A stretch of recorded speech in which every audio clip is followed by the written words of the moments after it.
दोपहर के कोई 12-1 बजे का टाइम होगा। आपका भाई आंखें मलता हुआ उठा, कंबल यूं किया और मैंने देखा। मैं कहा, हैं अबे ये कद्दाफी स्टेडियम के बीचों बीच कमरा कौन बनाकर चला गया? तोड़ेगा तुम्हारा बाप। कमरा कैसे तुमने बना दिया पिच के ऊपर? क्योंकि मैं तो रात को पिच के ऊपर ही सोया था ना। वो पापा का बताया तो था ना तुम लोगों को। लेकिन फिर अब मुझे याद आया, नहीं नहीं बे, अपना घर ही है। वो पापा नजर आ गए ना इसी चक्कर में। तो कद्दाफी स्टेडियम के ऊपर हमने कहा कि भैया अब तो पीछे रह गए हैं 6 दिन। तो दोस्तों को 6 दिन अकेला तो नहीं छोड़ा जा सकता। पल पल की खबर तो देनी पड़ेगी। तो सुनो आज के पलों की खबरें। सबसे पहले तो कद्दाफी स्टेडियम में ना हैरानकुन बात ये हुई है, और ये मुझे समझ नहीं आई इन्होंने कैसे किया है। कद्दाफी स्टेडियम में कल तक भाई साहब ग्राउंड जो है ना, ऐसे लग रहा था घास उसको पीलिया हुआ पड़ा है। कल तक ग्राउंड को पीलिया हुआ पड़ा था, यरकान जिसको कहते हैं। आज वो लश ग्रीन हुआ पड़ा है।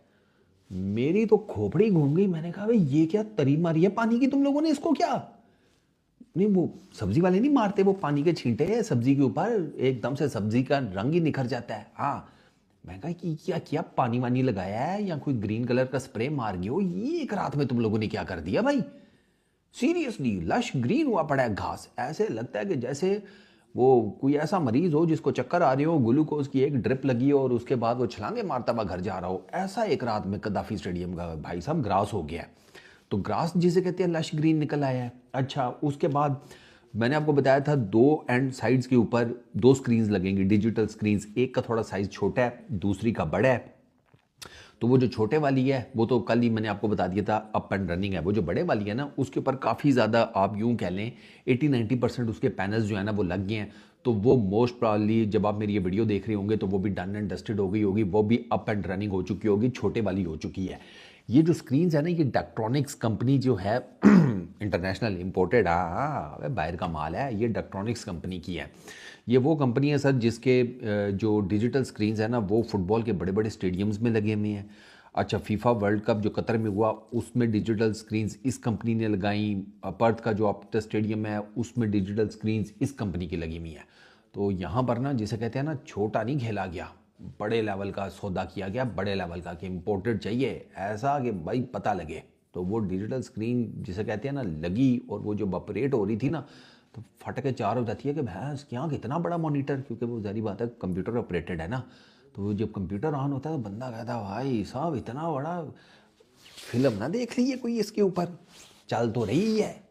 सीरियसली उसको देखकर आपको एक दफ़ा आता है कि यार कोई नई लेटेस्ट फिल्म देख ली जाए। और तो कोई आप फिल्म देख नहीं ना सकते, बगैर आवाज़ों वाली तो सवाल ही पैदा नहीं होता। छितर तो नहीं खाने, तो कोई एक्शन वेक्शन ही फिल्म बंदा वहाँ पे देखेगा ना। तो ऐसा देखकर मज़ा आता है वहाँ पर। अच्छा, उसके बाद जनाब जो टफ टाइल्स का काम था वो ऑलमोस्ट 90% डन है। वो यानी कि थ्रू आउट सारी साइड से होकर ना वो जो मेन या वीआईपी बिल्डिंग है ना उसके सामने थोड़ा सा रह गया है। वो भी जिसे कहते हैं आजकल में समझो काम डन एंड डस्टेड है, वो भी डन हो गया। जो मेन बिल्डिंग है उसका जो रूफ टॉप का काम है वो चल रहा है इन प्रोग्रेस। वो भी मेरा ख्याल है बस आप यूँ समझो कि कुछ ही दिनों की मार रह गया है। अच्छा, क्लैडिंग शीट्स वो चल रहा है उसका काम लगाने का, ठीक है। और वो आप समझे कि पूरी की पूरी बिल्डिंग के ऊपर चल रहा है, अंदर बाहर हर तरफ से ठीक हो गया। अच्छा, उसके बाद जनाब जो मेन बिल्डिंग के ऊपर है शीट्स वो भी लग रही हैं। फ्रंट एंड के ऊपर ये क्लैडिंग शीट्स का जो मामला है ये भी लग रहा है।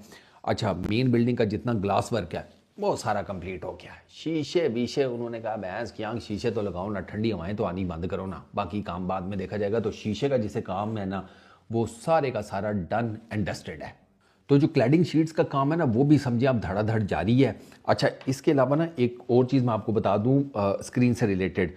वो स्क्रीन्स के नीचे ना थोड़ी सी आपको जगह जो है ना वो खाली सी नज़र आएगी। वो अभी आप यूँ समझें कि वो काम अभी रहता है। वो जो खाली जगह आपको नज़र आ रही है ना स्टैंड्स में स्क्रीन्स के बिल्कुल नीचे, उसको प्रॉपरली फिल किया जाएगा। वो ऐसे ही जिसे कहते हैं खड्डा सा नहीं छोड़ दिया जाएगा। कोई बंदा छक्का मारा है गेंद कैच करते करते पता लगे कड़ाल करके नीचे, वो नहीं ना, वो नहीं होगा।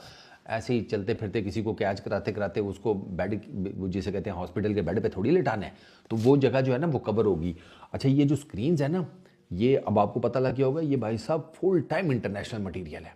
दुनिया भर के जितने बड़े क्रिकेट स्टेडियम्स हैं ना, इंडिया के हो गए, इंग्लैंड के हो गए, ऑस्ट्रेलिया के हो गए, सारे आगे पीछे बड़े बड़े लश क्रिकेट स्टेडियम्स, वहाँ ये स्क्रीन्स हैं। तो इस लेवल के ऊपर आपको एक्शन रिप्लेस नजर आएंगे, डिजिटल क्वालिटी जिसे कहते हैं ना, फ्रंट थर्ड अंपायर से पहले भैंस की आंख क्राउड में फैसला दे देना कि भैया ये आउट है, कंफर्म आउट है, उधर थर्ड अंपायर की तो जरूरत ही ना पड़े। इस लेवल के ऊपर क्लियर पिक्चर आपको नजर आएगी एक्शन रिप्लेस में, इतनी क्लैरिटी। एचडी है ना यार, full time 4K 8K type scene होगा, तो मैं भी तो नहीं कह रहा था ना कि फिल्म देखने का दिल कर जाता है। अच्छा आगे चलते हैं, आगे सुनो।